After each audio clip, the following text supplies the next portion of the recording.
ইরানকে সাহায্য করতে নিজের পোষা পছন্দের মোরগটিও দান করে দিচ্ছে ছোট্ট এই শিশু। শুধু এই শিশুটিই নয়, আরও হাজারো মানুষ যে যা পারছে তাই নিয়েই আসছে। কেউ আনছেন সোনাদানা, আবার কেউ বা নিয়ে আসছেন মাটির ব্যাংকে জমানো নিজের শেষ সম্বলটুকুও।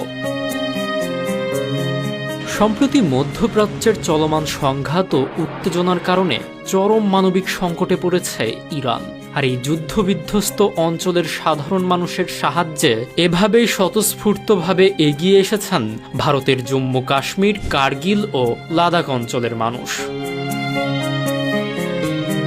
ত্রাণ সংগ্রহের এই উদ্যোগে শিশু থেকে শুরু করে সব বয়সের মানুষের অংশগ্রহণ এক অনন্য নজির স্থাপন করেছে।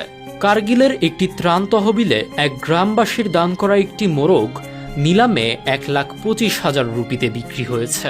এই সম্পূর্ণ অর্থ পাঠানো হচ্ছে ইরানের সাহায্যার্থে। পাশাপাশি নারীরা তাদের মূল্যবান গহনা এবং শিশুরা নিজেদের জমানো টাকার ব্যাংক অবলীলায় তুলে দিচ্ছে। সংকটের এই মুহূর্তে এটি নিছক কোনো আর্থিক সহায়তা নয়, বরং ভৌগোলিক সীমানা পেরিয়ে বিপদগ্রস্ত মানুষের পাশে দাঁড়ানোর এক দৃঢ় বার্তা। সাধারণ মানুষের এই নিঃস্বার্থ আত্মত্যাগ মানবিক ঐক্যের শক্তিকে তুলে ধরে। ক্ষুদ্র এই অনুদানগুলোই একত্রিত হয়ে যুদ্ধবিধ্বস্ত একটি দেশের মানুষের টিকে থাকার লড়াইয়ে এখন ভরসা হয়ে উঠছে।